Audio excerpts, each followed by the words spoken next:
सबसे पहले सभी को राम राम। आज हम क्लास 8th की एक्सरसाइज 11.2 को सॉल्व करेंगे, जो है डायरेक्ट एंड इनवर्स प्रोपोर्शन। हमने 11.1 के अंदर डायरेक्ट प्रोपोर्शन को सॉल्व किया था, यानी प्रत्यक्ष अनुपात। उसमें हमने समझा था कि जैसे हमारे कोई भी वस्तु या कोई भी चीज़ें बढ़ती है तो उसकी किस प्रकार से अनुपात बढ़ता है ये समझ लेते हैं। हमने पहले भी समझा था कि डायरेक्ट प्रोपोर्शन के अंदर क्या होता है। जैसे मान लीजिए कोई आपको दूरी तय करनी है, मान लीजिए आप 100 किलोमीटर की दूरी है, इसी तय करने में हमें 2 घंटे लगते हैं। अगर दूरी 200 किलोमीटर होगी तो समय क्या होगा, बढ़ेगा। अगर दूरी जैसे बढ़ती जाएगी तो समय भी क्या होगा, बढ़ता जाएगा। यानी कि जब एक चीज़ बढ़ रही है तो दूसरी चीज़ भी उसी अनुपात में बढ़ रही है। और जैसे उल्टा करेंगे कि दूरी ज़्यादा थी, समय ज़्यादा लग रहा था, यदि जैसे दूरी कम होती रहेगी तो समय भी क्या होता रहेगा, कम होता रहेगा। यानी कहने का मतलब ये है कि जब कोई चीज़ बढ़ती है तो उसके साथ वाली चीज़ भी बढ़ती है, और कोई चीज़ घटती है तो साथ वाली चीज़ भी घटती है। ये होता है डायरेक्ट प्रोपोर्शन, यानी प्रत्यक्ष अनुपात। अब हमारे पास आया है यहाँ पर 11.2 में इनवर्स प्रोपोर्शन। अब इनवर्स प्रोपोर्शन में क्या होता है ये वो समझ लेते हैं। इनवर्स प्रोपोर्शन में क्या होता है, जब कोई एक चीज बढ़ती है तो दूसरी क्या होती है, अपोजिट वाली घटती है, और जब पहली वाली घटेगी तो दूसरी वाली बढ़ेगी। आइए समझ लेते हैं कैसे।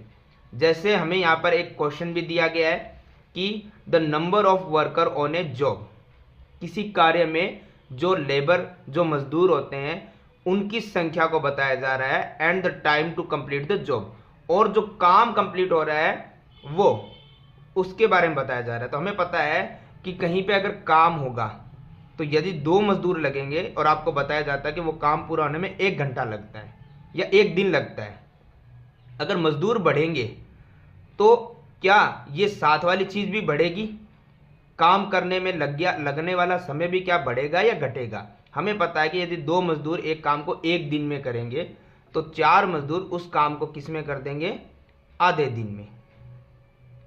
यदि मजदूर और बढ़ेंगे तो वो काम क्या होगा, आधे से भी आधे दिन में हो जाएगा।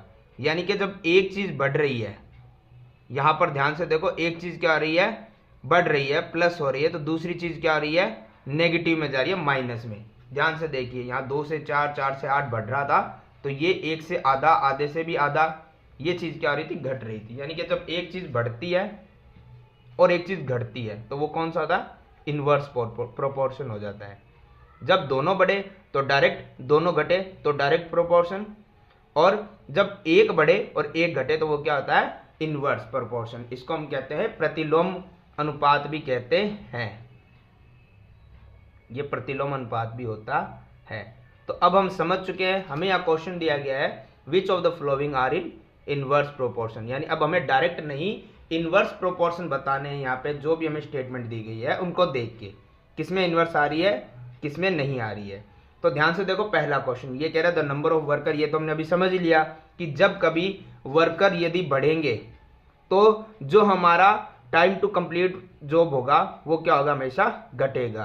तो एक चीज बढ़े और एक चीज घटे उसे क्या बोलते हैं हम, इनवर्स प्रोपोर्शन। तो पहले वाला हमारा क्या हो गया है, हम लिख देंगे यहां पर, पहले वाला हमारा हो गया है इनवर्स प्रोपोर्शन। सेकंड हमें यहां दिया गया है the time taken for a journey and the distance travel in a uniform speed.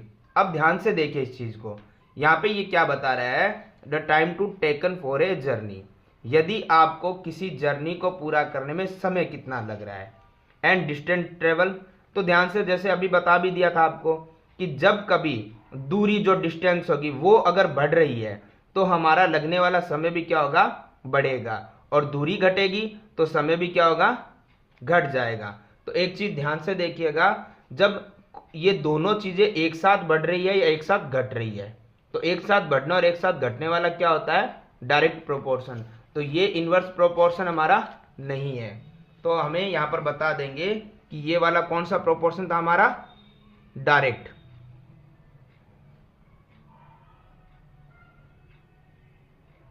अगर हमसे पूछा जा रहा है ये इनवर्स प्रोपोर्शन है क्या, तो हम क्या बोलेंगे, जी नहीं, ये इनवर्स प्रोपोर्शन यानी प्रतिलोम अनुपात नहीं है। Third one, area of cultivated land and the crop harvested, यानी कि यहाँ पे हमें ये बोला जा रहा है कि तो हमें पता है कि जब जो एरिया हमें दिया गया है खेती करने के लिए, जो कल्टिवेटेड लैंड है हमारा, अगर वो बढ़ेगा तो हमारी जो फसल है, जो हम वहाँ पे क्रॉप हार्वेस्टेड है, वो एरिया भी हमारा क्या होगा, बढ़ेगा। सिंपल सी बात हम ऐसे समझ लेते हैं कि मान लीजिए यदि हमारे पास छोटा खेत होगा तो उसमें हम कम फसल उगा पाएंगे। मान लीजिए अगर हमारा खेत का एरिया 1 है और मान लीजिए फसल हम इतनी उगा पा रहे हैं, मान ले 2 जितनी, तो हम क्या करेंगे, यदि हमारा फसल का जो एरिया रहेगा, जो ज़मीन रहेगी हमारी, अगर डबल हो जाएगी, बढ़ जाएगी, तो हमारी फसल भी क्या हो जाएगी, बढ़ती जाएगी। तो इसमें देखो दोनों चीज़ें एक साथ क्या हो रही है, बढ़ रही है। तो इसको हम क्या कहेंगे, डायरेक्ट प्रोपोर्शन। तो ये हमारा किसी भी एंगल से इन्वर्स प्रोपोर्शन हमारा नहीं है। तो इसको भी हम बता देंगे, यहाँ पर हम एज इट इज लिख देंगे कि it is a direct proportion. लेकिन हमें यही पूछा गया था भाई इन्वर्स है क्या, तो ये डायरेक्ट वाले में हम ये भी लिख सकते हैं कि it is a case of direct proportion, not inverse proportion. तो हमें यहाँ पे पूछा क्या गया था कि ये इनवर्स प्रोपोर्शन है क्या, तो सेकंड में और थर्ड में ये इनवर्स प्रोपोर्शन नहीं है, क्योंकि इसमें दोनों चीज यदि बढ़ेगी और दोनों ही चीज घटेगी। हमें पता है कि एक चीज अगर इंक्रीज हो रही है तो दूसरी डिक्रीज होती है, वही इनवर्स प्रोपोर्शन होता है। तो अब हम समझ लेते हैं क्वेश्चन नंबर 4। क्वेश्चन नंबर 4 में यहाँ दिया जा रहा है हमें the time taken for a fix journey, किसी यात्रा को पूरा करने में जो हमारा फिक्स समय जो लग रहा है, and the speed of the vehicle, और जो गाड़ी की स्पीड है वो। तो ध्यान से आप ये देखिए, मान लीजिए आपकी गाड़ी है जो 50 किलोमीटर प्रति घंटा की रफ्तार से चल रही है और हमें कहीं पर भी पहुंचने में समय लग रहा है 2 घंटा। अगर आपकी गाड़ी स्पीड बढ़ा देगा, 100 किलोमीटर प्रति घंटा की रफ्तार से चलेगा, तो हमें समय ज़्यादा लगेगा या कम लगेगा।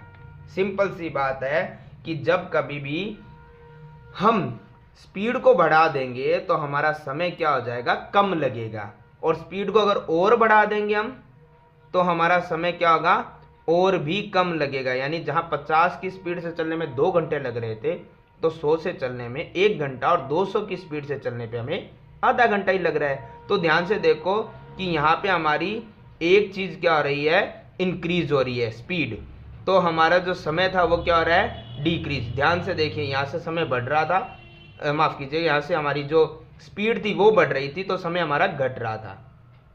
ठीक है, तो इस प्रकार हम कह सकते हैं कि ये हमारा समय क्या हो रहा है, घट रहा है। और वैसे ही सिंपल सी बात, अगर स्पीड को हम क्या करेंगे, स्लो कर देंगे, यानी कम करते जाएंगे, तो समय हमारा बढ़ता जाएगा। तो एक चीज हमारी इंक्रीज होगी तो दूसरी हमारी डिक्रीज होगी। तो ऐसे प्रोपोर्शन को हम क्या कहते हैं, इंक्रीज प्रोपोर्शन।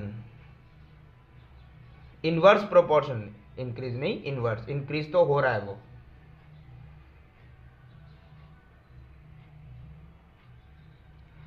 ऐसे ही लास्ट 5th वाले को हम देख लेते हैं, the population of a country, किसी भी देश की जो जनसंख्या है वो, and the area of land पर पर्सन, और किसी भी जो देश की जो जनसंख्या अगर बढ़ रही है तो वहां पे रहने की जो जमीन है पर व्यक्ति के हिसाब से वो भी क्या बढ़ रही है, घट रही है, हमें ये समझना है। सिंपल सी बात है, हम इस चीज को ऐसे देखते हैं कि मान लीजिए कहीं कोई जगह है, अगर इतना बड़ा देश है और मान लीजिए वहां पे अभी जनसंख्या है 100 लोगों की, एक हम अंदाजे के लिए मान रहे हैं, तो हमें पता है कि जितना वो एरिया होगा उस हिसाब से हम कैलकुलेट कर देंगे कि 100 लोगों के लिए अगर इतनी ज़मीन है तो एक व्यक्ति को मान लीजिए कितनी ज़मीन मिल रही है। हम एक अंदाज़ा लगा लेते हैं कि एक व्यक्ति को एक के हिसाब से हमने बता दिया, एक प्लॉट के हिसाब से मिल रहा है, वो प्लॉट का साइज बराबर है, इक्वल है सबके लिए। अब हम मानते हैं इसी जगह पे अगर जनसंख्या हमारी 200 हो जाएगी, यानी लोग बढ़ जाएंगे, पॉपुलेशन बढ़ जाएगी, तो भी क्या सबको उतनी बराबर जमीन मिलती रहेगी जितनी शुरू मिली थी। सिंपल सी बात है, सेम ही एरिया में रहने वाले लोगों की जनसंख्या बढ़ गई है, पहले 100 थे अब 200 गए, तो लोगों के जितने घर पहले थे उससे भी आधा आधा मकान मिलेगा सबको। और अगर बढ़ेंगे तो सीधी सी बात है, यहाँ पे पर व्यक्ति के लिए जो जमीन है वो घटती चली जाएगी। सिंपल सी बात, जनसंख्या यदि बढ़ेगी तो पर व्यक्ति के लिए जमीन घटती चली जाएगी। इसको हम नॉर्मल ऐसे देख सकते हैं, जैसे आपके घर में 4 सदस्य हैं, सभी के अगर हिस्सेदारी की बात करें तो अभी मान लीजिए सबको बराबर प्लॉट आ रहे हैं। अगर उसी घर में रहने के लिए मान लीजिए उसी घर में 8 सदस्य होते तो सबको क्या उतना प्लॉट मिल पाता? नहीं मिल पाता। फिर क्या होता, 8 सदस्य होते तो उसका भी क्या होता, आधा आधा करके मिलता सभी को। यानी कि जैसे जैसे पॉपुलेशन बढ़ेगी इंक्रीज होगी, रहने के लिए जगह क्या हो जाएगी, डिक्रीज होती रहेगी। तो इस हिसाब से हम समझ सकते हैं कि ये हमारा कौन सा प्रपोर्शन हो गया, लिख सकते हैं हम, it is a case of inverse proportion. तो अब आप समझ चुके होंगे ये कौन से प्रोपोर्शन हम समझ रहे हैं। जब दोनों चीजें बढ़े या दोनों चीजें घटे तो वो होता है डायरेक्ट वाला, और जब एक चीज बढ़े तो अपोजिट वाला घट रहा है, या एक चीज घट रही है तो अपोजिट वाला बढ़ रहा है, तो उसे बोलते हैं इनवर्स प्रोपोर्शन। तो इस हिसाब से हमारा जो क्वेश्चन नंबर 1 है वो होता है कंप्लीट। क्वेश्चन नंबर 2 हमें दिया हुआ है, in a television game show the prize money of 1 lakh is to be divided equally amongst the winner. यानी कि कोई टेलीविजन गेम था, उसके अंदर जो प्राइज मनी थी, वहां पर कोई गेम चल रहा था, उसके अंदर प्राइज मनी थी 1 लाख रुपए। अब इसको डिवाइड किया गया इक्वली सभी विनर्स के अंदर। Complete the following table. हमें एक टेबल दी गई है जो हम आगे बता देंगे आपको। And the find whether the prize money given to an individual winner is directly or inversely proportionally to the number of winners. यानी इसमें हमें जो प्राइज मनी मिली है वो सबको इनवर्स प्रोपोर्शन में मिली है। तो आइए अब उससे समझने के लिए हम देख लेते हैं अपना ये जो टेबल बन रही है उसे। ये हमें टेबल दी गई है, यहाँ पे दिया गया नंबर ऑफ विनर्स, जो नंबर ऑफ विनर्स है उनके नंबर दे दिए गए हैं, और जो प्राइज मनी मिली है वो बता रहे हैं यहाँ पे 1 लाख। 2 में बटेगी तो 50-50 हजार। अब 4 में, 5 में, 8 में जो बटेगी वो हमें बताना है इनवर्स प्रोपोर्शन में।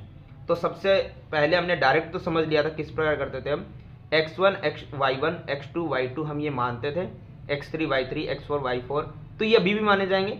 बट हम क्या करते थे, डायरेक्ट के अंदर x1 अपॉन में y1 x2 अपॉन में y2 करते थे। अब वैसे नहीं होगा, अब हमें क्या करना है ये वो समझते हैं। इनवर्स के अंदर हमें एक चीज ध्यान रखनी होती है,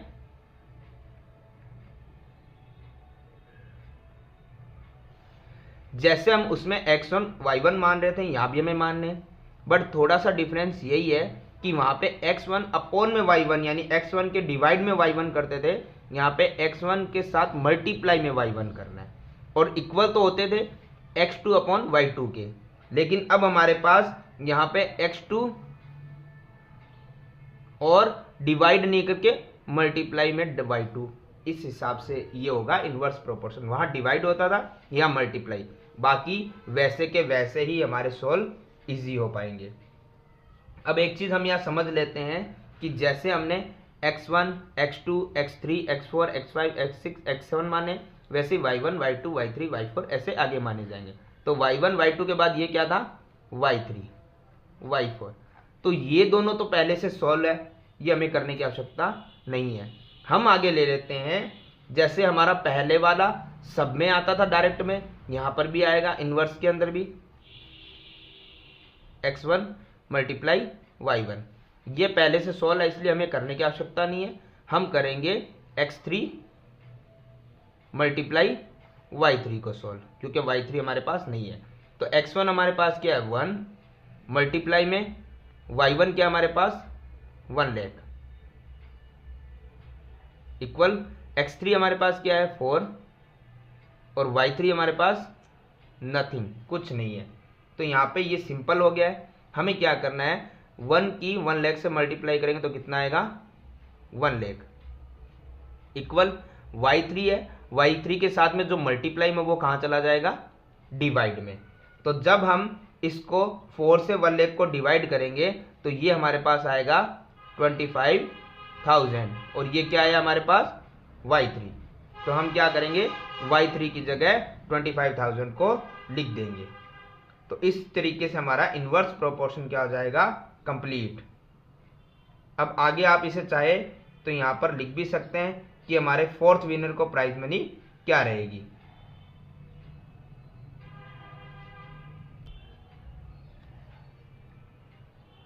व्हेन नंबर ऑफ विनर्स, जो है हमें दिया गया है नंबर ऑफ विनर्स, तो हमें कुछ एक्स्ट्रा नहीं लिखना है, जो हमें दिया गया वही लिखना है। और इज नंबर ऑफ विनर्स ये कौन सा था, ये फोर्थ वन था, तो हम लिखेंगे व्हेन, जब नंबर ऑफ विनर्स यानी कि जीतने वालों की संख्या कितनी हो, 4 हो, तो prize money for each winner, यानी कि 4 लोगों में प्रत्येक व्यक्ति की हमारे प्राइज मनी क्या होगी, इज ₹25,000, जो हमारा यहाँ पर आंसर आया है। तो इस तरीके से हमारा फर्स्ट कंप्लीट हुआ है। अभी हमें आगे भी करना है और करने का तरीका सेम रहेगा। हमें पता है यहाँ पर x1 multiply y1 is equal to, अब हमें निकालना है x4 मल्टीप्लाई में y4, जो हम यहाँ देख सकते हैं x1 x2 x3 x4, तो x4 हो गया और y1 y2 y3 y4 हो गया। तो x1 और y1 तो एज इट इज रहेंगे, 1 मल्टीप्लाई 1 लाख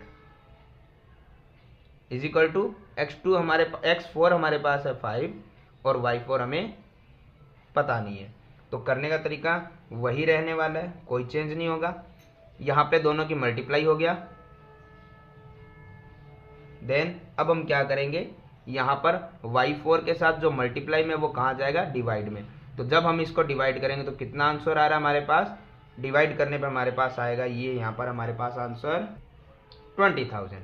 तो हम यहाँ लिख देंगे डिवाइड करने के बाद 20,000, और ये आया हमारा y4। आप चाहो तो यहाँ पे लिख भी सकते हो, सेम लाइन रहेगी कि when number of winners is 5, क्योंकि अब नंबर ऑफ विनर्स 4 नहीं है 5 है, तो prize money for each winner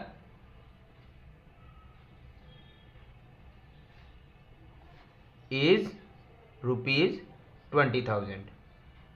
तो इस तरीके से हमें ये सारे जो फिल इन द ब्लैंक है इनको कंप्लीट करना है। और नेक्स्ट हमारे पास सेम ही रहेगा, हम लिखेंगे x1 मल्टीप्लाई y1 और इज इक्वल टू, अब हमारे पास है x1 x2 x3 x4 x5 और नीचे y भी कितना आ जाएगा 5। तो ये तो हमारे पास आ गया है, और यहाँ पे x5 हमारे पास कितना है 8 और y5 नहीं पता। तो हम क्या करेंगे, ये मल्टीप्लाई होने पे 1 लेके आएगा और इज इक्वल टू y5 है, उसके साथ जो मल्टीप्लाई में वो कहाँ चला गया, डिवाइड में। तो हम क्या करेंगे, यहाँ पे 8 की जब इससे डिवाइड करेंगे 1 लाख को, तो ये हमारे पास आएगा 12,500 y5। सेम ये लाइन हमें लिखनी है। नेक्स्ट हमारे पास रहेगा x1 और y1 और साथ में नेक्स्ट आ जाएगा x6 और y6। तो x1 y1 as it is, x6 हमारे पास नेक्स्ट कितना है 10 और y6 नहीं पता। हम क्या करेंगे, दोनों की मल्टीप्लाई वही 1 लाख आएगा और इज इक्वल टू में क्या है, y6 के साथ में 6 जो 10 था वो कहाँ जाएगा, मल्टीप्लाई से इधर डिवाइड में आ जाएगा। तो इसको जब हम सॉल्व करेंगे तो ये कितना आ जाएगा 10,000 y6। सेम लाइन रहेगी जो हमने पहले लिखी है। नेक्स्ट हमारे पास आएगा वापस वही x1 और y1 is equal to x7 और y7, क्योंकि ये x6 के बाद अब 7 ही आएगा, x1 x2 x3 x4 x5 x6 x7। तो ये तो वैसे का वैसे रहने वाला है, कोई था 20। अब हम क्या करेंगे, यहाँ पे x7 की जगह 20 और y7 को लिख देंगे। अब हमें पता है कि 1 की 1 लाख से मल्टीप्लाई करने में 1 लाख आएगा और y7 है, y7 के साथ जो मल्टीप्लाई में था वो कहाँ जाएगा, इक्वल से इधर डिवाइड में। तो 20 का 1 लाख में डिवाइड करेंगे तो आएगा 5,000, ये आ गया y7। लाइन सेम रहेगी हमारी। When number of winner is, कितना था यहाँ पे 20, prize money for each winner is कितना है 5,000। तो इस तरीके से हमारा होता है इनवर्स प्रोपोर्शन और ये हमारा क्वेश्चन नंबर 2 भी होता है कंप्लीट। क्वेश्चन नंबर 3 हमें यहाँ दिया गया है, Rahman is making a wheel using स्पॉक्स, he want to affix equal spokes in such a way that the angle between any pair of consecutive spokes are equal, help him a completing the following table। यानी हमें ये कह रहा है number of स्पॉक्स, यानी कि कुछ तिलियाँ ली गई है रहमान के द्वारा। तो यहाँ पे बताया कि नंबर ऑफ स्पॉक्स यानी तिलियों की संख्या हमें दे दी है 4, 6, 8, 10, 12। और ये क्या कर रहा है, तिलियों को लगा लगा कर जोड़ जोड़ के हमें क्या बता रहा है, ये इस प्रकार से जोड़ रहा है तिलियों को कि एक पूरा क्या है चक्कर बन जाए। तो ये जो तिलियां वो लगा रहा है, इन तिलिया के बीच के अंदर कुछ क्या एंगल्स बन रहे हैं। तो ये बता रहा है कि जैसे इन्होंने 4 स्पॉक्स लगाई थी, यानी 4 तिलियां लगाई थी, तो 90 डिग्री का एंगल बन रहा था। तो इसी हिसाब से ये कह रहा है आगे तिलियों की संख्या बढ़ रही है तो एंगल घटेगा या बढ़ेगा। सिंपल सी बात, हमें इतना तो पता ही है कि जब हम 4 ही तिलियां लगाएंगे तो हमारा प्रत्येक जो एंगल वो 90 डिग्री का आएगा। अब अगर तिलियां बढ़ेगी तो एंगल इनके बीच का कम होता चला जाएगा, जितनी तिलियां बढ़ेगी एंगल क्या कम होगा। तो ये कौन सा हमारा प्रोपोर्शन है, इनवर्स। तो हम अब इसे सोल्व भी करेंगे, तो हम लिख देंगे फर्स्ट ये हमारा प्रोपोर्शन हो गया है इनवर्स, यानी कि एक चीज इंक्रीज हो रही है दूसरी क्या हो रही है डिक्रीज। दिख भी रहा है हमें 4, 6 ये बढ़ रहा है, ये 90, 60 ये कम हो रहा है। तो ये हमारा गया इनवर्स प्रोपोर्शन। और हमें क्या करना था इनवर्स के अंदर, x1 और y1 को क्या करना होता है मल्टीप्लाई, देन x2 और y2 हमारा क्या हो जाएगा, ये भी मल्टीप्लाई के बराबर हो जाएगा, इसके इक्वल हो जाएगा। तो x1 y1 हमारे पास है 4 मल्टीप्लाई 90 डिग्री। ये x1 y1 का तरीका तो हमारा जो डायरेक्ट मेथड में था वही इनवर्स में भी है, वो चेंज नहीं होगा। वो प्रोपोर्शन का तरीका है वो चेंज नहीं होने वाला है। डायरेक्ट और इनवर्स चेंज हो सकता है, डायरेक्ट में मल्टीप्लाई डिवाइड होता था और यहाँ पे इनवर्स में मल्टीप्लाई हो रहा है। देन x2 हमारे पास है 6 और y2 हमारे पास है 60। तो इन दोनों को जब हम सॉल्व करेंगे तो हमारा आंसर क्या आएगा, सेम आएगा। तो इस तरीके से हमें आगे सॉल्व करना है। तो एक चीज़ हमें पता है कि x1 y1 तो ये तो सबके अंदर आने वाले हैं, x1 और y1। नेक्स्ट हमारा हो गया x3 और y3। तो अब हम देखते हैं x1 y1 as it is ऐसे आएगा 4 मल्टीप्लाई 90 डिग्री। x3 हमारे पास है 8 और y3 हमारे पास नथिंग, कुछ नहीं है। तो हम देखते हैं यहाँ पे इन दोनों की क्या हो रही है मल्टीप्लाई, मल्टीप्लाई कर लीजिए या बाद में कट कर लीजिए, सिंपल सा जैसे भी आपको समझ आए। हम मल्टीप्लाई कर देते थे, 4 इंटू मल्टीप्लाई 90 कितना हो जाएगा 360 डिग्री। और यहाँ पे रहेगा y3 के साथ जो मल्टीप्लाई में था वो कहाँ जाएगा डिवाइड में। तो जब हम 8 का इसमें डिवाइड करेंगे तो कितना आएगा हमारा आंसर 45 डिग्री। और ये हमारा क्या है y3। तो इस तरीके से हमें करना है नेक्स्ट 10 वाला। तो हम यहाँ लिख देंगे व्हेन नंबर ऑफ स्पॉक्स, यानी कि तिलियों की संख्या, जब तिलियों की संख्या कितनी हो 10, क्योंकि 8 वाला तो हमने निकाल दिया, अब आएगा 10। तो क्या करना होता है हमें, वही रहेगा x1 multiply y1 is equal to, अब हमारे पास x1 x2 x3 और अब क्या आ रहा है 10 हमारा x4।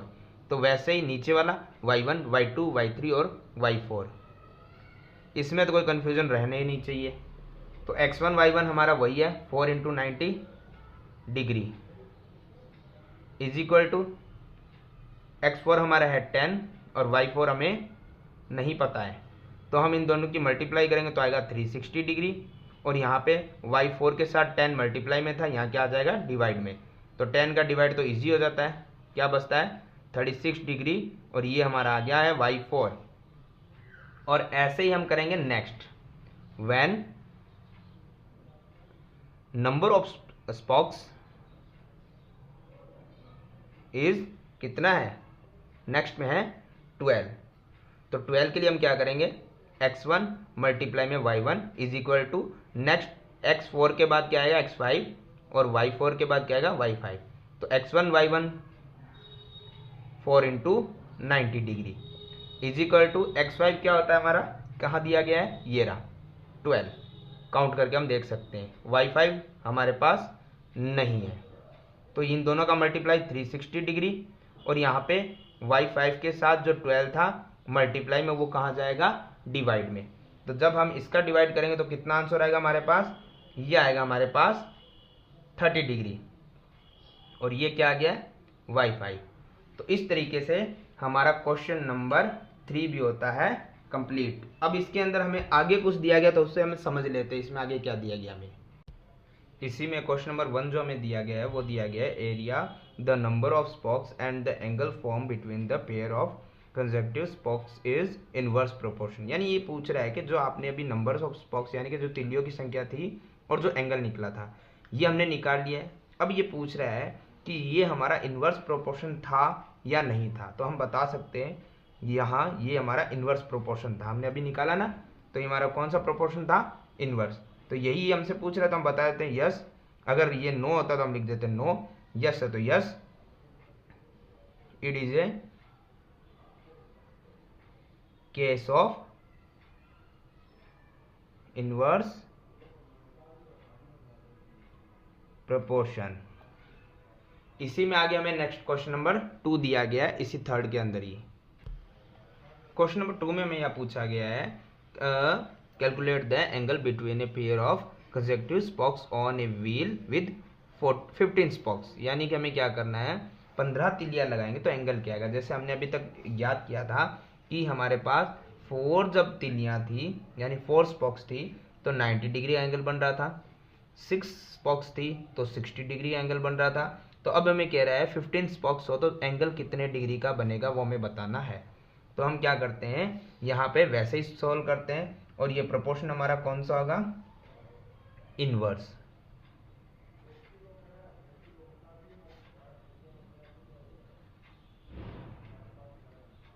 यहाँ पे हमें एक चीज पता है कि x1 और y1 अभी तक हम सॉल्व करते हैं। अब x1 x2 और ये क्या हो जाएगा x3, और ये y1 y2 और ये क्या हो जाएगा y3 में बताना। तो x1 y1 तो एज इट इज जब अभी तक हमने जो सवाल किए थे वैसे ही होगा, और x3 हमारा 15 है, y3 हमें पता नहीं है।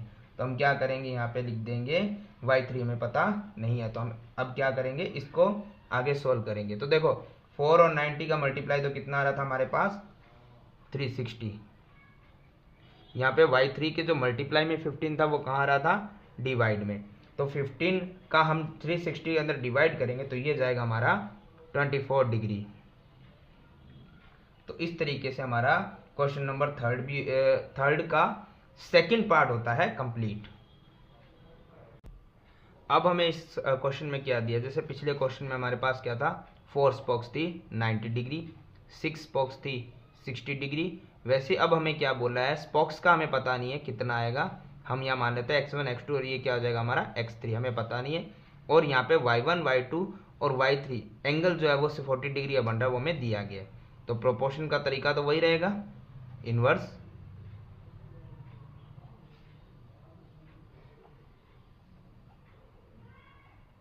हमें क्या करना है, x1 मल्टीप्लाई में y1 इज इक्वल टू क्या हो जाएगा, x3 मल्टीप्लाई में y3।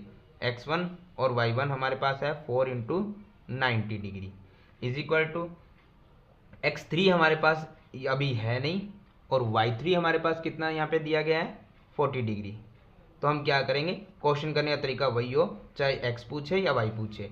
4 इंटू 90 हमारा हो गया 360 डिग्री, x3 हमारे ये रहेगा, साथ में जो मल्टीप्लाई कर रहा है वो कहाँ जाएगा, डिवाइड में। तो ये डिग्री से डिग्री, 0 से 0 ये सभी कट जाएंगे, और 4 से 36 कटेगा तो कितना आएगा, हमारे पास आएगा 9। ये आ गया हमारा x3। तो इस तरीके से हमारा क्वेश्चन नंबर थर्ड होता है कंप्लीट। नेक्स्ट क्वेश्चन नंबर 4 यहाँ दिया गया, in if a box of sweets is divided among 24 children. यानी कोई मिठाई का डब्बा है, उससे मिठाइयाँ बांटी जा रही है 24 बच्चों को, ठीक है। तो प्रत्येक बच्चे को 5 मिठाई आ रही है। हमें बताना अगर 4 रिड्यूस कर दे यानी 4 बच्चों को कम कर दिया जाए तो कितनी मिठाई आएगी। सिंपल सी बात है, यहाँ पे हम क्या करते हैं, सबसे पहले लिख देते हैं नंबर ऑफ चिल्ड्रंस, यानी कि बच्चों की संख्या क्या है, और साथ में लिख देते हैं नंबर ऑफ स्वीट्स, यानी कि कितनी मिठाइयाँ आएगी। तो हमारे पास चिल्ड्रन थे 24, तो हमारी स्वीट्स कितनी आ रही थी 5 पर को।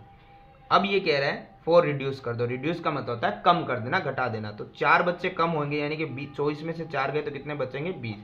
मिठाई कितनी आ रही है वो हमें पता नहीं है, x1 y1 x2 y2। तो हम क्या करेंगे, इसको इन्वर्स प्रोपोर्शन से करेंगे। इन्वर्स से ही हम क्यों कर रहे हैं, आप समझ सकते हैं इस चीज़ को, क्योंकि हमें पता है कि जब कभी भी बच्चों की संख्या घटेगी तो मिठाई यहाँ पे बढ़ती चली जाएगी, क्योंकि अभी एक बच्चे को कम मिल रही है, कि बच्चे घटेंगे तो मिठाइयाँ ज़्यादा बचेगी, तो पर बच्चों को ज़्यादा मिलेगी। तो एक रिड्यूस हो रहा है, दूसरा क्या हो रहा है, यहाँ पे यहाँ पे डिक्रीज हो रहा है, एक इंक्रीज होगा। तो ये हो गया इन्वर्स प्रोपोर्शन। निकालने का तरीका हमें पता है, x1 मल्टीप्लाई में y1 और is equal to x2 multiply में y2। तो x1 हमारे पास कितना है 24, y1 हमारे पास है 5 इज इक्वल टू x2 हमारे पास कितना है 20 और y2 हमारे पास कितना है y2। तो यहाँ पे देखो 24 की 5 से मल्टीप्लाई करेंगे तो कितना आएगा 120, और y2 के साथ वाला कहाँ जाएगा, जो मल्टीप्लाई में वो चला जाएगा डिवाइड में। तो 20 का 120 में 20 का डिवाइड करेंगे तो कितनी बार जाएगा 6 टाइम, और ये आ जाएगा हमारा y2। तो इस तरीके से हमारा क्वेश्चन नंबर 4 भी होता है कंप्लीट। क्वेश्चन नंबर 5 हमें यहाँ पे दिया गया, सबसे पहले कुछ एनिमल्स है तो हम लिख देंगे नंबर ऑफ एनिमल्स, और यहाँ पे दिया है नंबर ऑफ डेज। तो सबसे पहले हम चीज़ ध्यान से देख लेते हैं। यहाँ पे हमें दिया गया था कि जो कुछ जानवर है वो कितने दिन तक खाना खा सकते हैं। तो हमें यहाँ पर दिया गया सबसे पहले कितने एनिमल्स हैं 20 एनिमल्स, और उनको कितने दिन तक खाना मिल रहा है 6 डेज तक। फिर ये कह रहे हैं अब जो हमारे एनिमल्स हैं वो कितने हो गए, हमारे पास 10 मोर आ गए। मोर मतलब ऐड हो गए, 20 थे अब कितने हो गए 30, और उनको भोजन कितने दिन का मिलेगा वो हमें पता नहीं है। तो हमें पता है कि जब जानवर बढ़ेंगे तो खाना क्या हो जाएगा, अगर उतना ही है तो कम हो जाएगा, उनके अंदर डिस्ट्रीब्यूट होगा तो उनके अंदर कम आएगा पर को। तो हम लिख देंगे ये हमारा हो गया इन्वर्स प्रोपोर्शन, क्योंकि एक इंक्रीज हो रहा है दूसरा क्या हो रहा है डिक्रीज। तो हमें पता है यहाँ पे क्या होगा x1 मल्टीप्लाई में y1 और x2 मल्टीप्लाई में क्या होगा y2। तो x1 हमारे पास कितना है 20 और y1 कितना है 6, x2 हमारे पास है 30 और y2 हमारे पास है y2। दोनों की मल्टीप्लाई करेंगे तो कितना आएगा 120। y2 के साथ जो मल्टीप्लाई में वो कहाँ जाएगा डिवाइड में। तो ये कितनी बार गया 4 टाइम्स। तो यहाँ पे कितने दिन का खाना मिलेगा, अगर 30 वहाँ पे जानवर 10 और बढ़ जाएंगे तो 4 दिन। तो इस तरीके से हमारा क्वेश्चन नंबर 5 भी होता है कंप्लीट।